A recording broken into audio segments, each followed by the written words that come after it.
अस्सलामुअलैकुम। Welcome back my YouTube channel. मैं हूँ फ्रीलांसिंग वाला। तो आज हमारी क्लास नंबर है HTML की 22। तो जी स्टार्ट करते हैं। हम क्या पढ़ रहे थे, हम मैं दिखाता हूँ जी आपको हम क्या चीज़ पढ़ रहे थे। हम पढ़ रहे थे जी, नोटपैड में ओपन कर देता हूँ। हम पढ़ रहे थे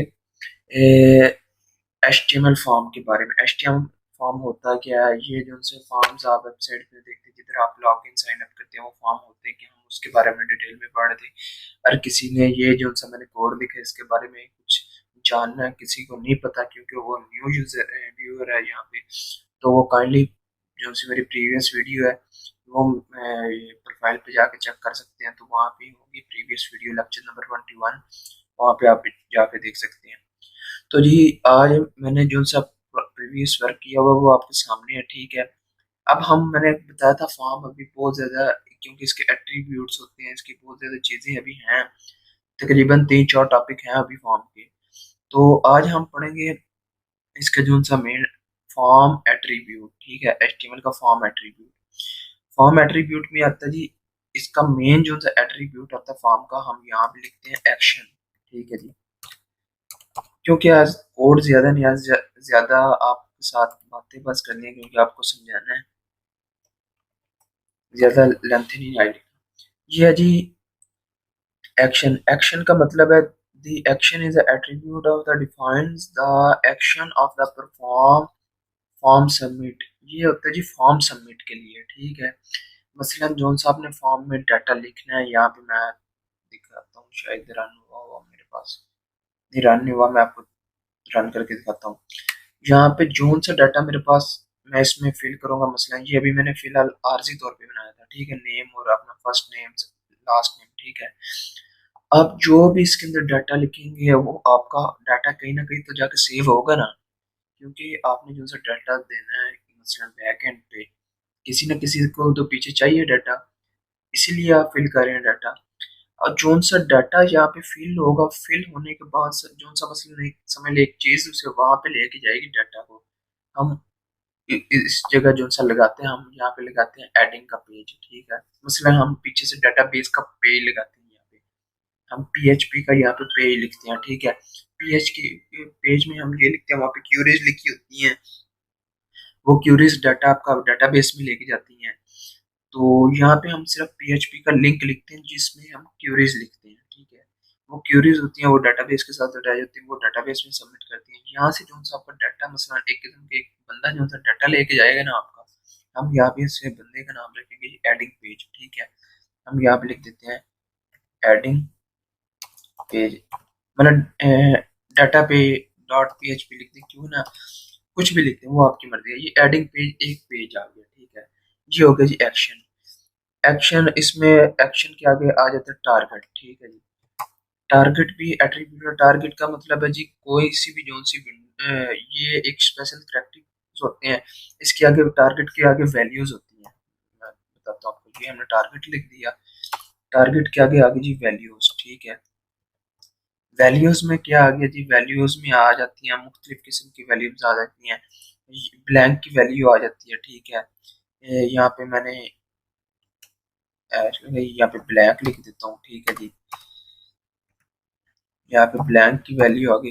इस तरह मसलन मुख्तलिफ किस्म की ब्लैंक की वैल्यू ये है जी, ये जो सी आगे जी, ये जो सी न्यू विंडो, इसके न्यू टैब ओपन होगा, ठीक है। न्यू टैब या न्यू विंडो ओपन होगी तो इधर ये रिस्पॉन्सिव डिजाइन में है, ठीक है। इधर जिधर मैंने ब्लैंक लिखा है, ठीक है, इधर आप सेल्फ लिख सकते हैं। इसका मतलब है जो सा हम करंट विंडो यूज कर रहे हैं वो रिस्पॉन्सिव डिस्प्ले देगा, ठीक है। अगर हम यहाँ पे टॉप लिख दे देते हैं तो इसका मतलब ये है जी जो सा हम डिस्प्ले दे रहे हैं, ठीक है, वो फुली बॉडी में शो हो, मसलन ऊपर से लेके एंड तक शो हो, ठीक है। तो जोन सा जी हम अगर कोई यहाँ पे आता है नेम, फ्रेम नेम के नाम से, ठीक है। फ्रेम नेम का मतलब ये है जी, ये जितना भी है ये सारा आई फ्रेम के एक छोटा सा बॉक्स है जी, उसके अंदर ये हमें शो हो जाए, ठीक है।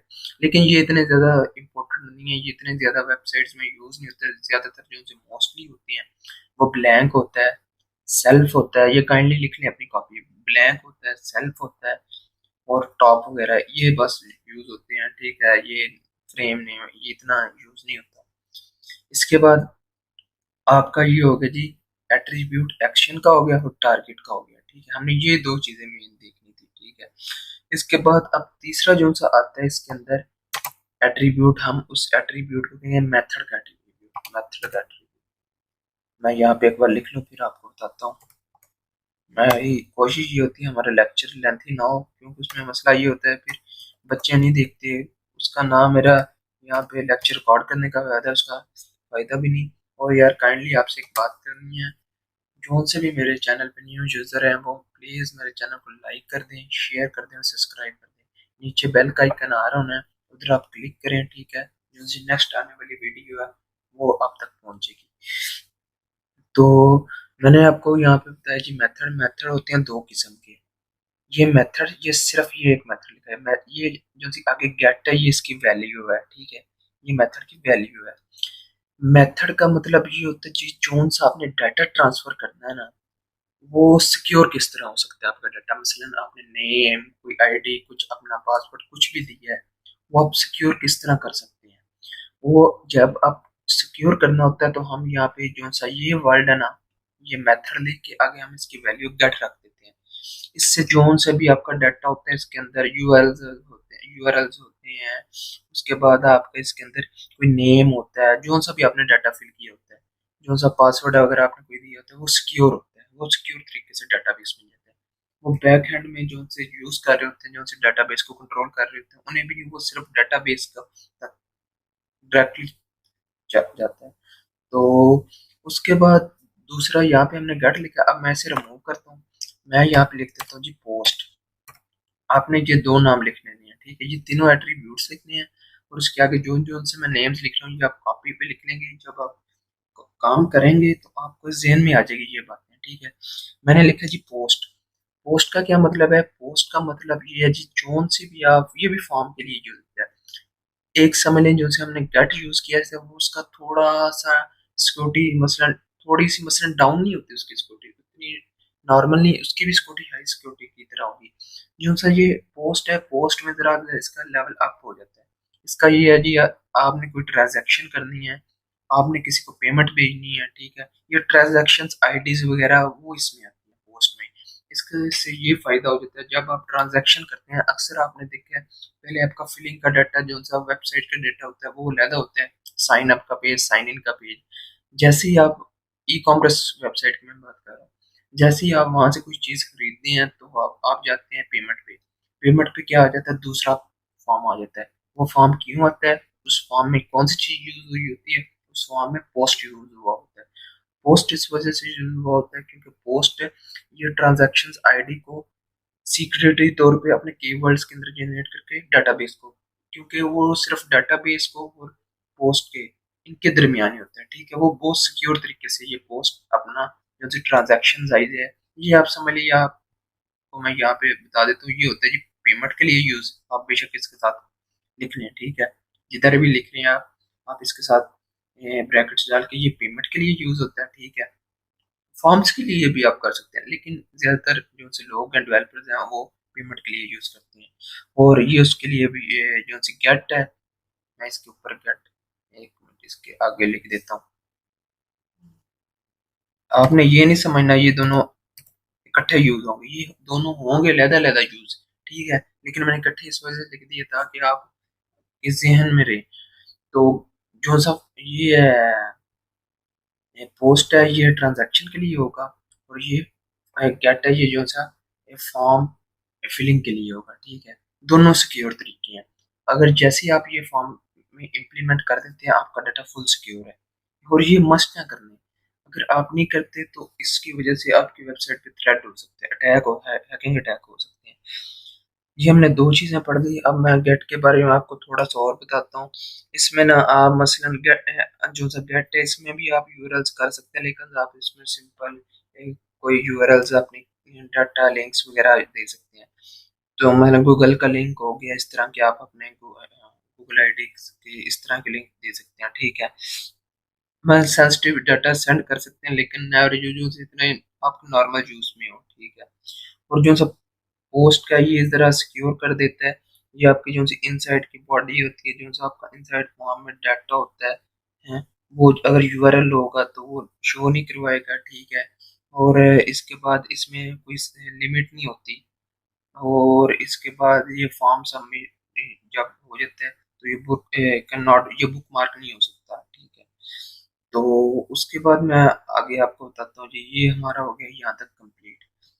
अब यहाँ पे मैंने आपको कहा था हमने अब तीसरा जो सा हम पढ़ेंगे, हम यहाँ पे पढ़ेंगे जी कौन सा, हम यहाँ पे पढ़ेंगे एक, दो, तीन हमने पढ़े, सॉरी अब मैं चौथा यहाँ पे पढ़ता हूँ। चौथा हम यहाँ पे एट्रीब्यूट पढ़ेंगे जी ऑटो कंप्लीट का। यहाँ पे मैं लिख देता हूँ AUTO, ऑटो कंप्लीट। ये देखिए नीचे से जैसे मैं दे रहा इज इक्वल टू, ये इन्वर्टेड कॉमास लगाए और सॉरी कोटेशन लगाए, कोटेशन मार्क लगा के इसके अंदर हमने लिख दिया ऑन, ठीक है। इसका मतलब है जैसे ही आपका डाटा जो सा, जैसे जितना भी आपने डाटा लिखा, जो सा भी मसलन आपने सबमिशन के लिए डाटा लिखा, कोई भी डाटा लिखा, ठीक है, वो ब्राउज़र जब आपका डाटा मुकम्मल फिल हो जाएगा, वो ब्राउज़र ऑटोमेटिकली इसे कंप्लीट करके, ठीक है, मतलब वो आप देखते नहीं है जैसे ही आप डाटा करते तो वहाँ पे ग्रीन कलर की लाइन आ जाती है, मतलब बॉक्स है तो बॉक्स के साइड में तरफ ग्रीन कलर की एक बॉर्डर सा आ जाते हैं, टिक लग जाता है, ये ऑटोमेटिक कंप्लीट करता जाता है जैसे ही आप, क्योंकि अगर आपने नेम लिखा तो ये ऑटोमेटिक वहाँ पे टिक कर देगा, ठीक है, ये इस बंदे का नाम हो गया। ये इतना यूज कर सकते हैं लेकिन इतना खास यूज होता नहीं है, ठीक है। उसके बाद आ गया जी दूसरा, इसकी जगह आ गया जो सा एट्रीब्यूट है वो नॉन वैलिडेटेड है। नॉन वैलिडेटेड का क्या मतलब है जी, नॉन वैलिडेटेड आप यहाँ पे सिंपल मैं लिखता हूँ non validated, validated, non validated का मतलब ये है जी जोन सा आपने डाटा इसमें इंटर किया ना, इनपुट डाटा मसलन then present of the specific form data input, ठीक है, should not valid then submit, ठीक है। ये पहले चेक करता है ये डाटा इसका वैलिड है नहीं है, ठीक है। तो ये तब अगर नॉन वैलिड भी होगा ये पीछे बैकएंड में बता देगा ये नॉन वैलिड डाटा है, वैलिड डाटा भी बता देता है, ठीक है। तो इसके बाद आगे आगे जी ये हमारे हो गए कितने, हमने कितने एट्रीब्यूट्स पढ़े हैं ताकि मैं आपको बता सकूं, हमने पढ़े हैं जी अभी तक एक, दो, तीन, चार, पाँच, पांच हमने एट्रीब्यूट्स पढ़े हैं। अब एट्रीब्यूट्स की लिस्ट में हमने एक्शन पढ़ा, मेथड पढ़ा, ये आगे जो इनकी ब्रैकेट्स में वैल्यू है ना, ये इनकी ये वैल्यूज हैं, ये अब ये एट्रीब्यूट्स नहीं, एट्रीब्यूट्स सिर्फ ये जो से रेड कलर के हैं ना ये एट्रीब्यूट्स हैं। ये एक हमने एक्शन पढ़ा, मेथड पढ़ा है, टारगेट पढ़ा है, ऑटो कंप्लीट पढ़ा है और नॉन वैलिडेटेड पढ़ा है, ठीक है। उसके बाद मेथड पढ़ दिया। अब यहाँ पे एक आता है REL, ठीक है, मसलन रिलेशन बिटवीन, रिलेशनशिप का आता है वो, उधर आप लिंक लिख सकते हैं उसके अंदर, ठीक है। तो मेरे ख्याल से आपके सारे जो से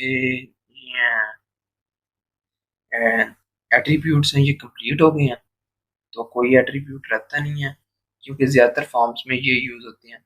मैं यहाँ पे आपको एक और भी लास्ट लिख देता हूँ आपके भाई सर, ये नहीं लिखा भाई ने, मैं आपको ये भी लिख के दिखा देता हूँ RL, ठीक है जी, इज इक्वल टू, इसके अंदर आप वैल्यू देंगे, ठीक है। वैल्यू का मसला ये नहीं है कि आप इसके अंदर कुछ भी, इसके अंदर आप ये देंगे एक्सटर्नल, ठीक है, उसके बाद हेल्प, ठीक है, उसके बाद लेसन्स की दे देंगे, नेक्स्ट की दे देंगे, वो जिस तरह फॉर्म की एक रिक्वायरमेंट होती है ना उसके हिसाब से, मतलब एक्सटर्नल मैं यहाँ पे लिखता हूँ, इसका मतलब ये होगा जी जो specific that the reference document is not part of the front of the site, मसलन जो इसके अंदर आप वो लिखेंगे ना, कोई इसमें डॉक्यूमेंट करेंगे सबमिट वगैरह या कोई अटैच करेंगे, वो साइट से रिलेटिव नहीं होंगे, ठीक है। मसलन कोई डॉक्यूमेंट हेल्प के लिए सबसे जो सी इम्पोर्टेंट चीज़ होती है, अक्सर फॉर्म के नीचे आप वो लिंक नजर आएगा, कोई छोटा सा वहाँ पे लिखा होगा, कोई नाम लिखा होगा, उस पर आप क्लिक करें वो आपको फॉर्म फिल करने का तरीका बताते हैं, इसलिए क्या कहते हैं उधर ये यूआरएल यूज होता है, ठीक है जी। उसके बाद ये इतना खास नहीं होता लेकिन जो सी होते हैं मैंने जो मेन होती है ना वो मैंने आपको बता दी है, ठीक है। उसके बाद इसके अंदर आप जाके बेशक नेट से भी चेक कर सकते हैं, इसकी मुख्तलिफ किस्म की वैल्यूज होती हैं, मैं आपको बता देता हूँ। एक्सटर्नल वैल्यू होती है, ठीक है, क्योंकि मैं चाह रहा हूँ वीडियो ना ज़्यादा लंबी हो। उसके बाद इसके आगे वैल्यू नेक्स्ट होती है, ठीक है, इसके आगे आप डिटेल में जा सकते हैं लेकिन जो सी दो चीजें, उसके बाद नो फाइल होती है, मैं यहाँ पे तीन मैंने लिख दी हैं, ठीक है। बाकी आप नेट से चेक कर सकते हैं। तो जोन सी नॉन ये नॉन फॉलो का मतलब ये है जी, अगर आप कोई अपने फेसबुक, कोई गूगल, कोई यूट्यूब, कोई इस तरह का लिंक इसमें जोन सा मसलन फॉर्म फिल करते हुए सबमिट करते हो, वो आपका इससे रिलेटिव नहीं होगा। मसलन मसलन एक समझ लिया, आप मार्केटिंग के लिए कोई फॉर्म फिल करते हैं तो उसके अंदर अपने यूट्यूब के चैनल का लिंक दे देते हैं। कोई किस मसलन जिस तरह यहाँ पे मैंने नेम है, ठीक है जी, नेम है, यहाँ पे आप लिंक दे देते हैं किसी, कोई भी आप मसलन अपने प्रोफाइल का लिंक दे देते हैं, फेसबुक का, फेसबुक पेज का, ठीक है, फॉलोअर्स के लिए, इंस्टाग्राम के फॉलोअर्स के लिए, वो आप यहाँ पे अटैच नहीं कर सकते, ठीक है। इसके ये होता है नो वैल्यू से। उसके बाद एक्सटर्नल भी मैंने आपको बता दिया है, हेल्प, हाँ, इसके आगे चौथा एक और है, हेल्प, ठीक है। हेल्प का मतलब जब आप मसलन कोई यहाँ पे फॉर्म वगैरह फिल करते हैं, ठीक है जी, कोई उस उधर से आपको नहीं समझ आ रही फॉर्म किस तरह फिल करना, तो वो हेल्प इसलिए होता है। उसके बाद है लाइसेंस। लाइसेंस का मतलब ये होता है जी, जो सा भी आपने लिंक लगाना है, ठीक है, अगर कोई उधर उसका कॉपीराइट इंफॉर्मेशन वगैरह, वो डॉक्यूमेंट, वो सारी आपको मोर डिटेल यहाँ पे बता देते हैं। तो इसमें ज़्यादातर जो सा ये है REL, ठीक है जी, इसके लिए जो सा ज़्यादातर यूज़ होते हैं ना, इसे हम रिलेशन कहते हैं, ठीक है, REL नहीं, इसे हम मेन रिलेशन कहते हैं, रिलेशन का टैग कहते हैं, ठीक है, एट्रीब्यूट सॉरी कहते हैं, रिलेशन का एट्रीब्यूट। ये जो से करंट डॉक्यूमेंट्स होते हैं उन्हें लिंक लिंक वगैरह करने के यूज़ होता है, और कुछ और कोई यूज़ नहीं। इसका मेन चीज़ आपने ये कंसेप्ट अपने ध्यान में रखना है, ये जो से लिंक्स हैं उनको कनेक्ट करने के लिए यूज़ होता है। इस तरह हम दूसरे एंकर टैग में करते हैं, इसी तरह इधर भी हम जो सा लिंक है उन्हें कनेक्ट करने के लिए यूज़ करते हैं। ये आपका काम नहीं है, ये जो से पीछे जो से फॉर्म फिल करते हैं उनके, वो कोई इसमें लिंक वगैरह अटैच नहीं कर सकते, ठीक है जी। ये सिर्फ वहाँ यहीं पे वो लिंक अटैच कर सकते हैं जो सब बैक एंड पे डेवलपर होगा। तो उम्मीद है जी आज के लेक्चर की आपको समझ आ गई होनी है, क्योंकि लेक्चर पहले काफ़ी ज़्यादा लेंथी हो गया। तो आज हमने पढ़ने थे जी HTML के एट्रीब्यूट्स, ठीक है। तो फॉर्म एट्रीब्यूट्स, HTML के कौन से एट्रीब्यूट्स पढ़ने थे, हमने पढ़ने थे फॉर्म एट्रीब्यूट्स। इसके बाद जो सा नेक्स्ट होंगे उसमें हम इसके बारे में थोड़ा सा और डिटेल में पढ़ेंगे, फॉर्म के बारे में। तो मैं आपको बता देता हूँ इसके बारे में हमने और क्या क्या पढ़ना है। मैंने दरअसल कॉपी पे अपने लिखे हुए हैं लेक्चर्स, ठीक है, आज हमने कौन सा लेक्चर रिकॉर्ड करना है, आज हमने कौन सा करना है। अब हम इसके बाद अगला पढ़ेंगे जी HTML के फॉर्म एलिमेंट्स के बारे में, ठीक है। फॉर्म एलिमेंट्स क्या हो जाती हैं, क्या चीज़ होती है, वो भी बड़ी इंपॉर्टेंट चीज़ है, वो भी आपने काइंडली मिस नहीं करनी, ठीक है। थैंक यू सो मच, अल्लाह हाफिज़।